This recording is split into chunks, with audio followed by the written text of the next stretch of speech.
Love this podcast? Support it and sponsor today. Simply head to ozcastnetwork.com for details. Let me introduce you to a man who's made a movie. And it's a very good movie. I sat down and watched it last night. Matt Bauer, and it's the movie's called The Other Fellow. And again, I must apologise to my guests for having to get you to negotiate the road that is being dug up and replaced. And you managed to get here. Thank you. Look, I just managed, Jeremy. Yes. There are harder radio stations to get into than your beautiful home here. So yes. Well, I can't imagine that being the case, but it's kind of you to say so. I just best laid plans of mice and men, you know, just when you think you've got everything figured in and factored up. I hope it's not causing you chaos out there today, Jeremy, with your other guests. No. Well, I think it's covered. We will be all right. Yeah, I watched the movie and I thought to myself, wow, what a good idea. Is this your first? This is my first film. Yes, it was my first feature film. Yes. Getting a feature film up must be incredibly difficult. You've got to raise the money. You've got to stimulate the interest. You've got to find lots of people with whom to do it. I don't know how.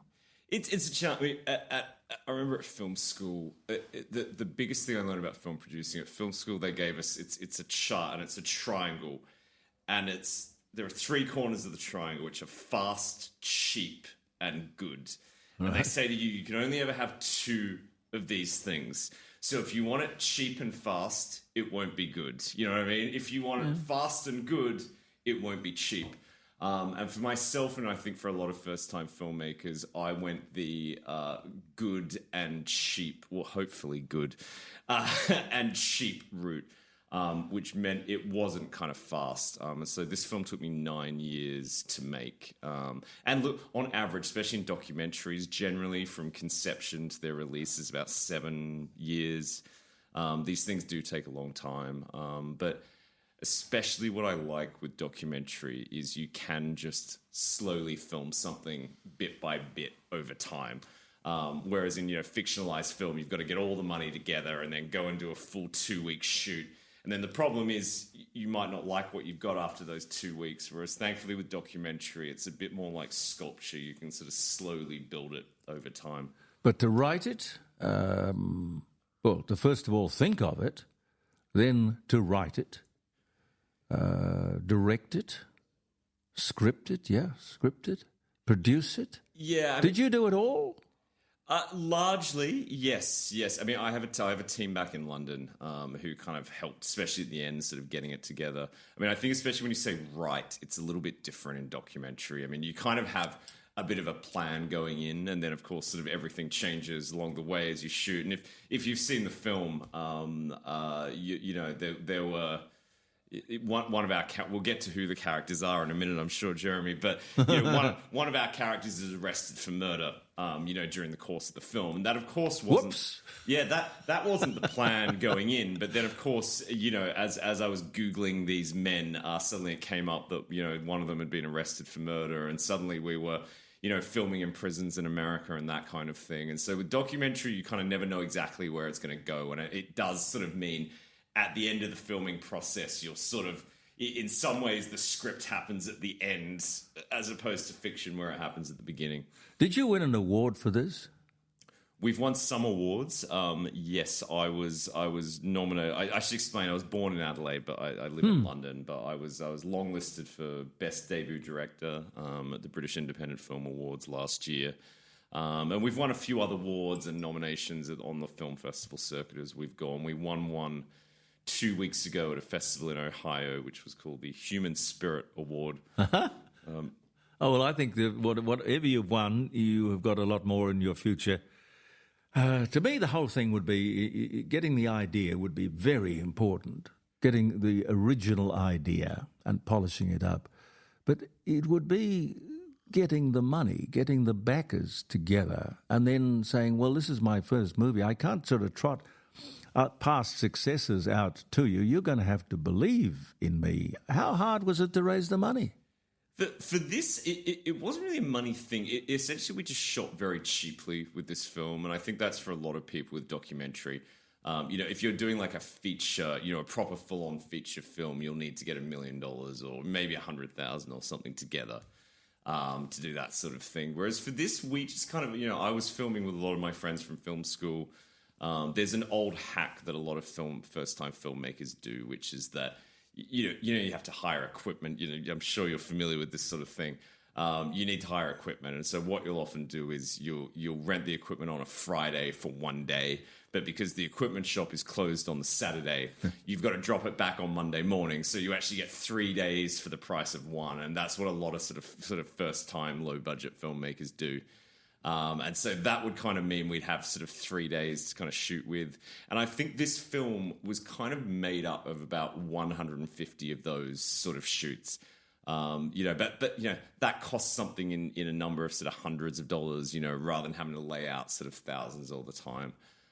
So it's kind of just being about kind of just smart with it, I think. Yeah.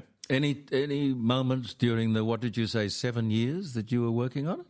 Any moments where you say, oh God, I can't do this anymore?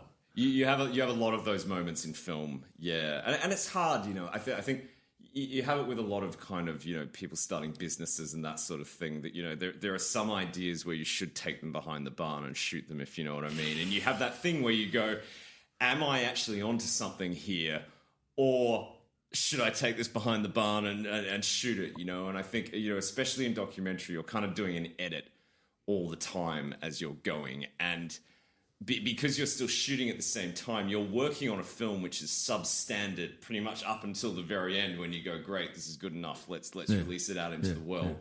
And it is tough. It is tough, and I think a lot of filmmakers go through a lot of sort of mental health challenges and struggles. And I always think, even if you see a film and you go, God, that was the worst movie I've ever seen, you still have to remember that people have put incredible amounts of work, and huge dedication into these things. I always have an issue with people that complain about continuity mistakes in films. Do you know what I mean? They'll see this amazing film that hundreds of people have spent years making, and they'll go, oh yeah, but his glove was on the other hand in the previous shot. And you go, do you think the filmmakers don't know his glove was on the wrong hand? They just don't have 10 grand to get the actor back to film it on the other hand, or some VFX to do it. So you go, get over the glove being on the wrong hand and just appreciate the work that's gone into this. No, absolutely. Now, let's get to the idea itself.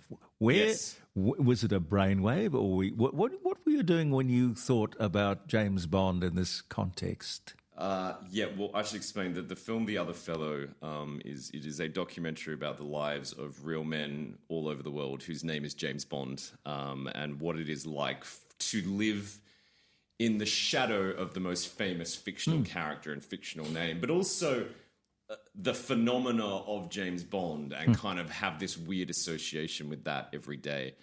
And I mean, I was always a James Bond fan.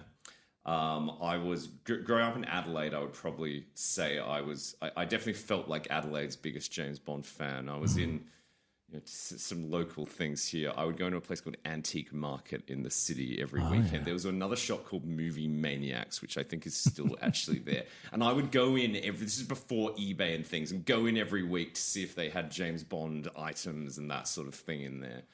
And then I think a combination of that, I finished film school and was looking for my first project. And weirdly, when Facebook first started, I was actually a member of a Facebook group for everyone who had the same name as me. So you could do this on Facebook. You could search for people who had the same name as you. And so all the Matthew Bauers on Facebook came together in this group. And we would talk about these innocuous things like, who's got mattbauer@gmail.com, who's got mattbauer.com, who's got the Instagram handle, who's got matthewbauer@gmail.com, these sort of things.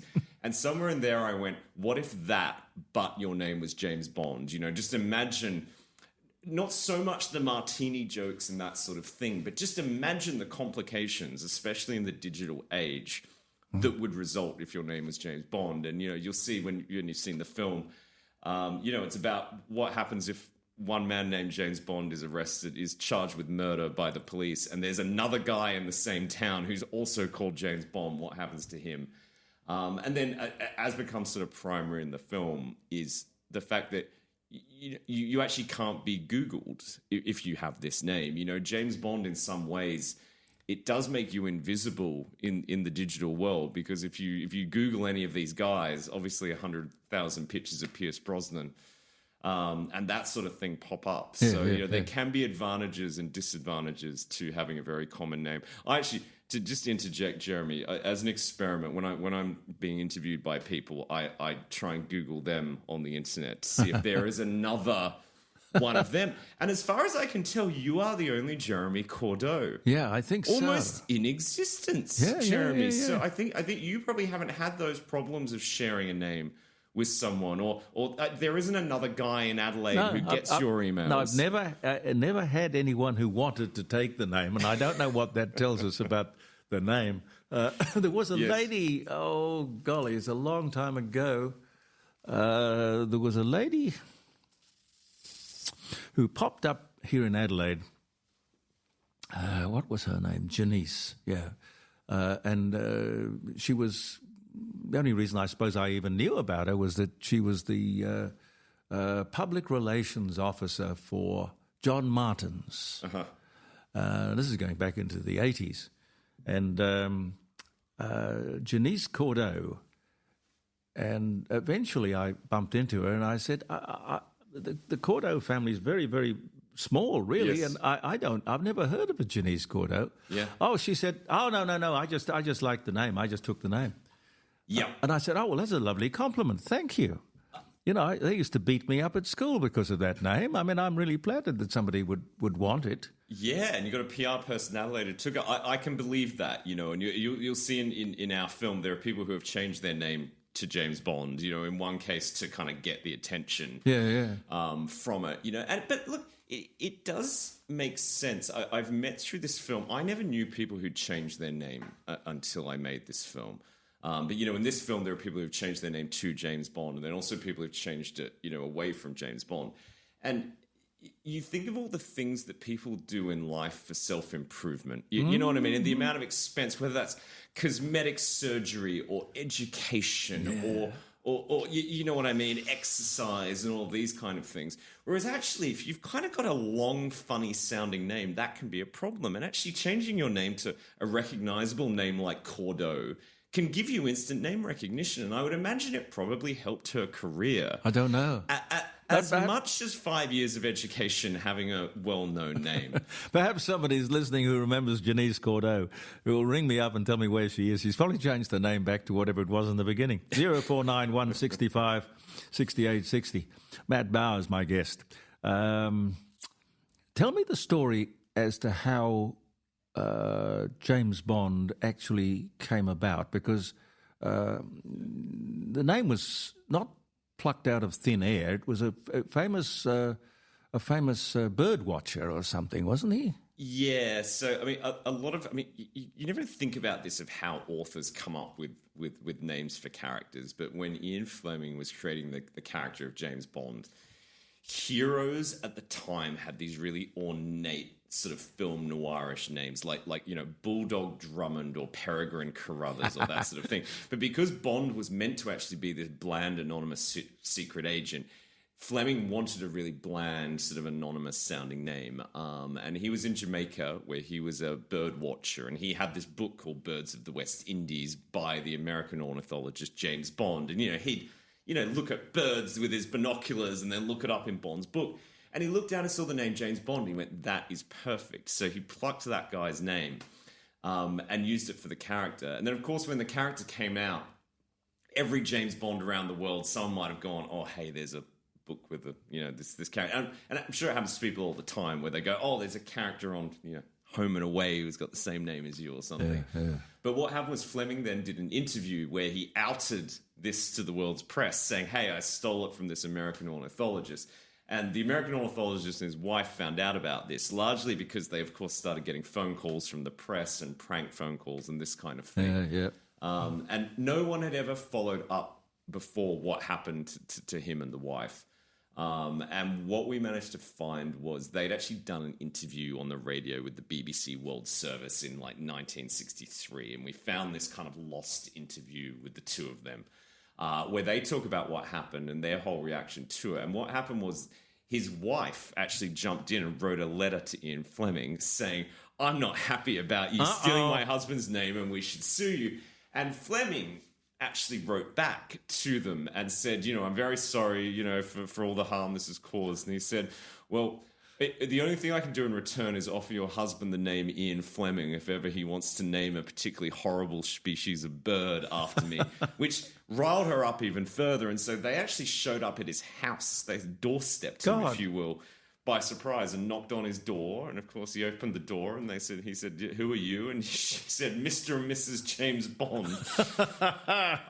But yeah, so a lot of people don't know this, but the original James Bond, the ornithologist, and Fleming actually met. And again, there was actually a tiny little snippet of footage of them meeting, which we managed to kind of find for the film, which you can, see in the film if you check it out. And you found his memorial, you found his grave too. We did. We went to a few graves for this film. Yes, we went to the original James Bond's grave in Philadelphia. Now, what it took you 7 years to make this movie? Yeah. I was actually at a wedding nearby and decided to make the very short 7-hour drive to kind of get that shot. And yes, we also filmed at Fleming's grave in England as well with one of our other characters. But it's interesting when you're working with the dead, if you will, because you obviously can't interview them, so you have to kind of go through their past and sort of find all these things. But you get a weird familiarity with them, and it sounds funny, but James Bond's wife in the film, his name is Mary Wickham Bond. I feel this real kinship with her because she was one of those women who collected everything from her husband's life and put it into these scrapbooks, which she then donated to their local library, thinking who would ever kind of want these. And of course I found these, and it's like she'd assembled all the archive for my film for me. And I don't know, Mary, his wife, would love this film. She would love that someone has gone out and turned her collection of everything into a work like this. And so, yes, I feel a real kinship with her. Then finding all of these people, because when you had the idea to do this, you'd have no idea right up front how many James Bonds there were. Well, that's what I wanted to find out. I actually went on Facebook to start with, and a bit like how there's no Jeremy Cordoz on Facebook, there's no James Bond on Facebook either. And I discovered it's because Mark Zuckerberg has a rule at Facebook, which is you can't join with a false identity, and it flags you for having a false identity if you join Facebook as James Bond. So all my characters on Facebook are Bond James or JB Bond or kind of some sort of variant sort of thereof. So once I figured that out, I messaged just all the James Bonds I could find on the internet, from sort of Instagram or LinkedIn, all that sort of thing. And I said, hey, have you guys got any interesting stories to tell? And quite quickly they came back with stuff which was far more complex than I was expecting. I was expecting like, oh yeah, I get shaken, not stirred jokes and all of that kind of thing. But weirdly, they were coming back with stories of, lost fathers and missing fathers and that kind of thing. And especially a lot of the stories related to family, because we don't think about it, but, we get our names from our family. Our parents pass our names down to us, and then we pass them on to the next generation. And so it is quite an intimate thing. And so for these people who were called James Bond, there is often this question of, why did my parents do this to me? And sometimes, you'll see in the film, there are some very good answers to that and quite surprising. Do you know what I thought, Jeremy? I thought, obviously in the 60s, they just called their kid James Bond because they thought, no film series is going to be going for another 100 years or whatever. Nah. But especially in today's day and age, I thought there'd be a lot of like dumb influencer parents who called their kid James Bond, as almost like a social media stunt or something. Yeah. But I actually didn't find any like that. Generally, there was a very good reason. And often we found one family in Texas where, believe it or not, all 4 generations of the family are called James Bond. And it's because it's their family tradition. They would call the firstborn of each new generation James. And of course, once the James Bond films started, they said, well, we're not going to stop our family tradition just because of these bloody films. Yeah, that makes sense. So they've kept it up. So there we found literally a family of 4 James Bonds, which is very sweet. I can think of all sorts of circumstances where if, you get pulled over by a policeman and the guy says, what's your name? And you say James Bond. He's not going to believe that. Or if you're writing a check and you sign James Bond, there'd be a lot of Yeah. There'd be circumstances where having the name James Bond would work, and there'd be circumstances where it just wouldn't work. Well, I mean, definitely the point where the film turns more towards the serious is when we get to what happens when you encounter the police. Because it sounds funny, right? Oh, yeah, you know. But the specific thing, and these guys know the specific times where this will become a problem, and the specific time is we all get pulled over by the police, in a car once every few years or whatever. And I'm sure I've had it before where they go, "Where's your driver's license?" And you go, "Oh, so I've left it at home. I don't have it." Now, if your name is James Bond and you're in that situation, the police officer then is going to say, "Okay, give me your name, sir." Yeah. When you respond James Bond, they're going to think that you're taking the piss out of them. And we Step out of the car, sir. Yeah, well, no. And so for all of our Bonds around the world, this specific thing has happened to them. But definitely with the guy we found in the US, he actually ended up being put in prison for 60 days because of the incident that ensued from that. Because, of course, the police officer said, "What's your name?" He said, "James Bond." The police officer didn't believe him and then, tried to arrest the man. And, of course, James then got really pissed off about this. And so he was eventually put in prison for 60 days for antagonizing the police officer through this. And so it can get quite serious because, lying to the police is a serious offense. And yeah, so a lot of these guys have had, when things get serious and you're dealing with authority or whatever, this name can be a bit of a curse. Yeah, naming children is a responsibility. I don't know. It's been in my life fairly organised, except for my middle boy, Saxon. And Saxon was supposed to be a girl. And I was fairly busy at the time, and I would go in there and see my wife, and the nurse would pick up the little bundle of joy and bring it over to the window, and I'd smile and sort of say, "That's wonderful." We hadn't a name. We had only thought of a girl's name. Yep. So the next thing was that they gave me a book. Yes. Which was 1001 baby names. Yep. Yes. Anyway, that didn't work, and I just had to run back to the studio and go on with life. And then eventually, it became quite pointed. So yes, okay, I'll take the book. We'll take the book. I'll take the book. Yes. And it said on the front of it 1001 Anglo-Saxon names. Yes. So yes. I said Anglo-Cordo, that won't work. Saxon. Yes. That'll work. That'll do. So I handed back the book and I said, his name is Saxon. So you can write, take the question mark off the bottom of the crib because that's a little... Yes. So write Saxon across there. So you just took the title of the book. You didn't open it up. You just didn't open the book. You went, that one will do. True story. Got it straight off the cover. Yeah, no, and look, I'm sure for Saxon... That's become, he's a Saxon, I'm sure. And I think, it's weird in this world. We think about a lot of things in this world. And of course, it's not the most important thing, but I think we don't think about how much our name has an effect it does. On our lives. When you know someone called Tracy, you're like, "Oh, she's such a Tracy." You can't imagine her having a different name, and I'm sure Saxon, you can't think of Saxon as a Christopher or something. No. I figured I was a warrior, so we might as well make him a warrior. Yes. Might work. I don't know. But then there was the Johnny Cash song about a boy named Sue. So his name was Sue. Yes. Just to toughen him up because the father knew that he wouldn't be there in life to help him along the way. So he'd have to get tough. Yes. Or else. So yes. I guess there's a lot to naming a person. Did you find anyone named James Bond who just didn't want to know about the project? Yeah, we found a few that didn't want to know about the project. Generally, the ones who kind of had a certain level of profile or success already didn't want to know about it because I think a lot of those guys had become successful kind of in spite of the name and have become known for themselves. There's a guy in Los Angeles who runs a shoe company which is quite successful called Undefeated Clothing, and his name's James Bond.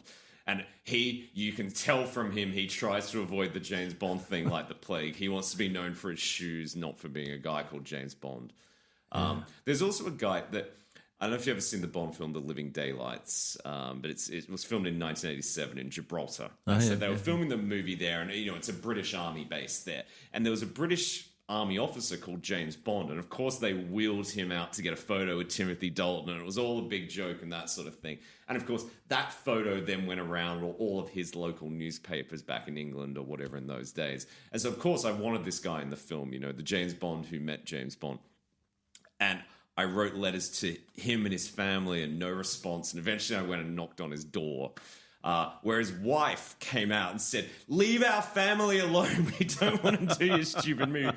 But she explained afterwards that once she calmed down, that they'd had 1,000 requests like this over the years, from the local news or from, TV shows wanting to do a story on them.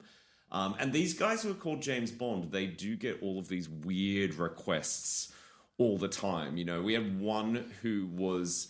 There was in his little town, there was a hotel opening, and the owner of the hotel had decided that the big publicity event was that James Bond was going to land in a helicopter, and open his hotel. And you have a lot of these things. You can imagine, local used car salesmen and that kind of thing get this idea to use a real guy called James Bond. And you'll see in the film, we have one of our James Bonds in New York doing a commercial for a local casino.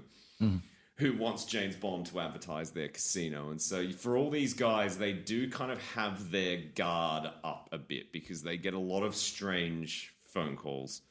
Yeah. Well, the thing is, if you want to see the movie, because you've had various movie festival kind of releases and things like that. Yes. What happens now? Because I saw it on SBS On Demand. Yes. So, the film is out right now on SBS On Demand. It is only there until the 30th of this month. So it's only on there for about 29 days from now.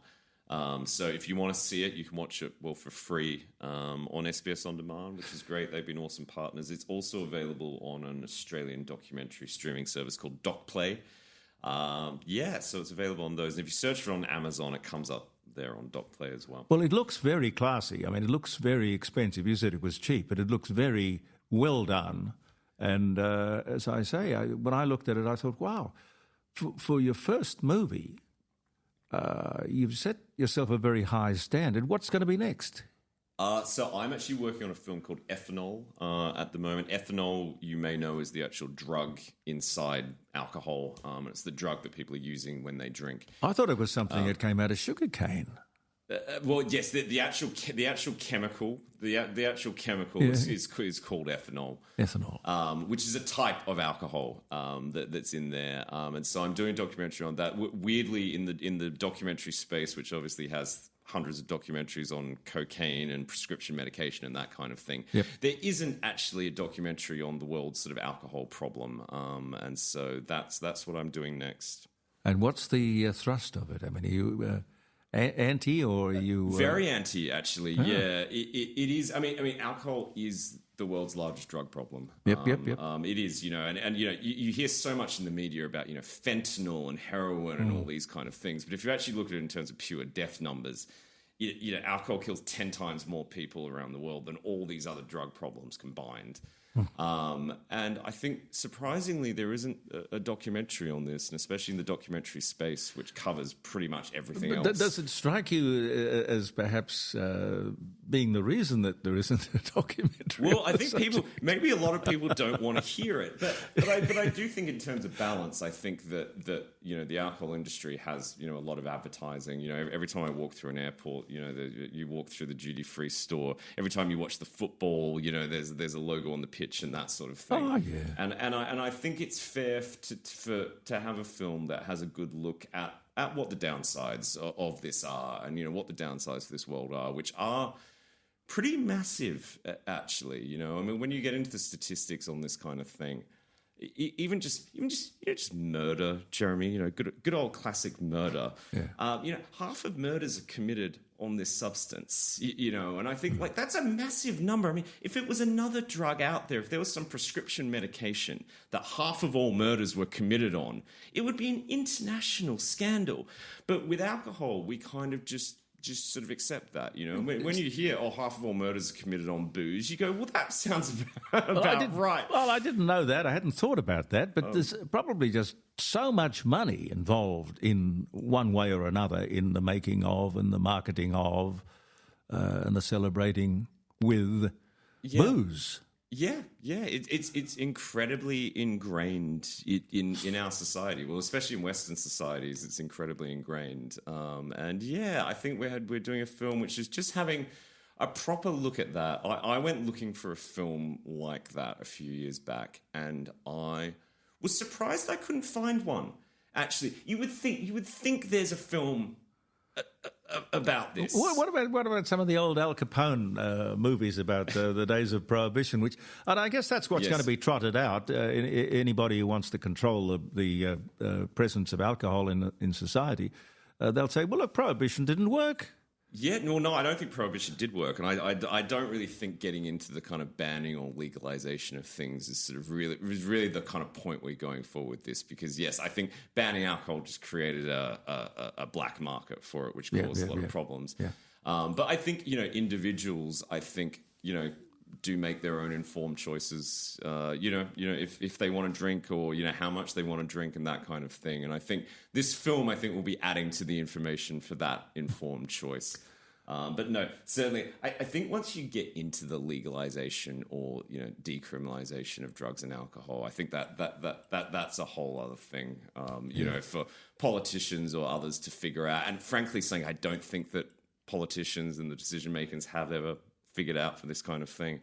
You look at the kind of marijuana legalization in the USA, for instance, and you can go back and forth forever on whether that's a good thing or not. But no, I personally don't believe that you're trying to ban alcohol.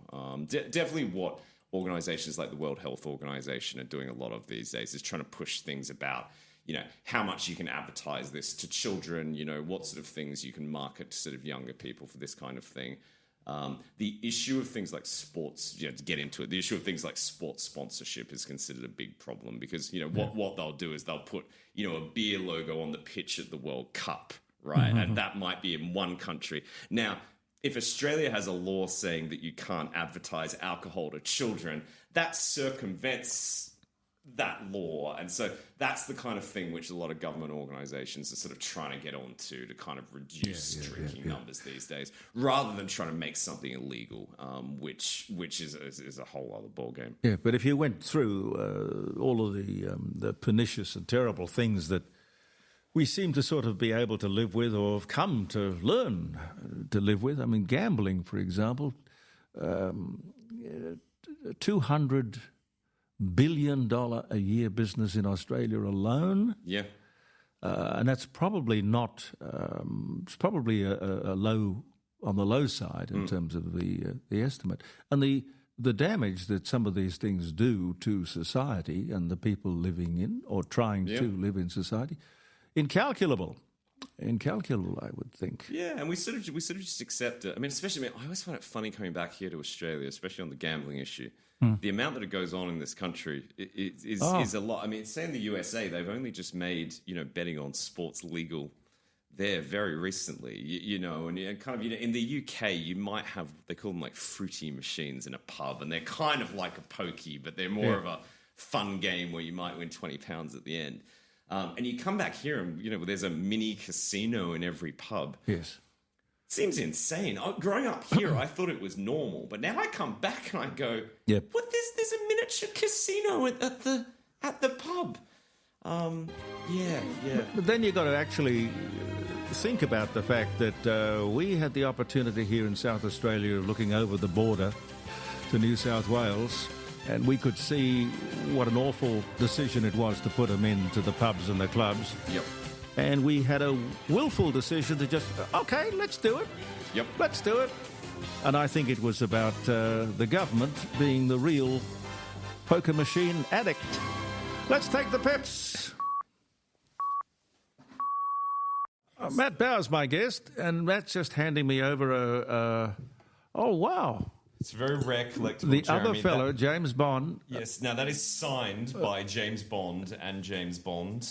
It's a very rare collectible, so I'm sure we're worth a lot of money one day. Right. Are you giving this to me or just letting me look at it? I'm giving it to you, Jeremy. Thank you. For you. I thought it would go well in your pool room, as they'd say. Well, us here. it's straight to the pool room. Straight to the pool room, exactly. Absolutely. What are you calling the ethanol movie, by the way?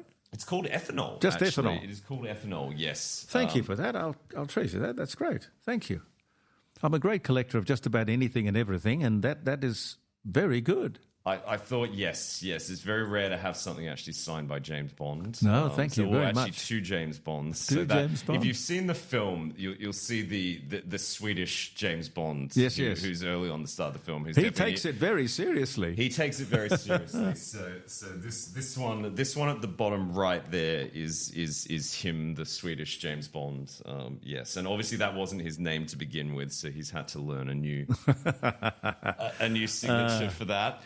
Yes. I wonder what it is about movies. My brother was deeply involved in movies, and all his life he pursued the business of making movies, mostly documentaries as well.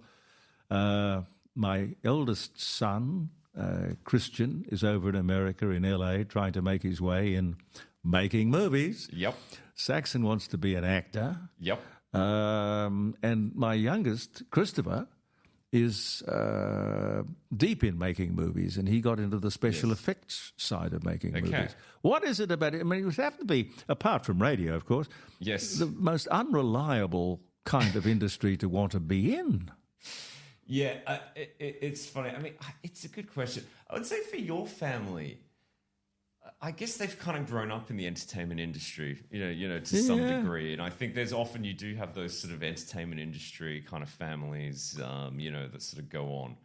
But I don't know what it is with film. I think for me growing up, I was always just the film kid. The kids that were into, sport or football, that kind of thing. For me, it was kind of always the kind of cinema. Yes. And I think especially these days, here's the thing. When I was younger, the idea of going into the film industry, you would say to your kids, don't do that. Don't do that. Go get yourself a real job in banking. Become an accountant or a banker or but something. Film, especially these days in the age of streaming, the actual amount of content being produced these days is quadruples on what it used to be kind of 20, 30 years ago. Yeah. And so there's a huge amount of content being made, and especially these days, there's a lot of kind of tax breaks and incentives. A lot of that is now being made outside of America. And I think we were speaking yesterday that your son was working on, I think, Ron Howard's last film, which was filmed in the Gold Coast, and they were doing post-production here in Adelaide and that kind of thing. Yeah. And if you look at, say, the SA Film Corp here these days, they've just done a film, well, they didn't do a film, but they supported a film called Talk to Me, which is this local horror film, which has become like an absolute worldwide sensation, has made hundreds of millions of dollars and that kind of thing. Yeah. And in the UK, where I'm based as well, I mean, they now go into schools, on career day and really try and get young people to go into the film industry because they don't have enough local people to fill the number of jobs in the kind of industry there. And so I think it is becoming much more of a kind of reliable, stable sort of profession these days. Yeah. And especially on a lot of levels in the film industry, it is sort of a blue-collar job, if you know what I mean. And, constantly, always, you want to know people who've got a stable, reliable income. It's always been the carpenters, the builders, those kind of things. When you think of millionaires... Right, Jeremy, it's not the entrepreneurs who've gone bankrupt 20 times. It's the guys who've run a good carpentry company for 20 years. And actually the film industry is mainly, carpenters, set builders, truck drivers, electricians. Big multiplier. Yeah, it is. And so I think these days much more, it actually is quite like a good industry, which, you should be happy if your children are going into.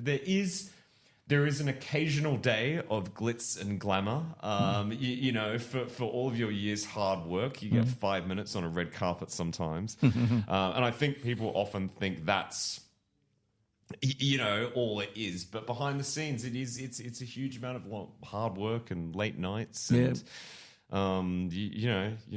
crushing feelings of, is this working or not? Well, it's great to see you. Thank you for braving the roadworks out there. I was worried about that. I tried to get a message to you to say, expect delays or whatever the... Thank you very much. I didn't have my gadget-laden Aston Martin to get past the bitumen layers of Glen Osmond this morning, but I parked my hatchback around the corner. Well, good luck in all you do, and thank you for sparing the time to come and see us. And thank you for my James Bond, The Other Fellow, it's called. SBS On Demand. Go and have a look at it.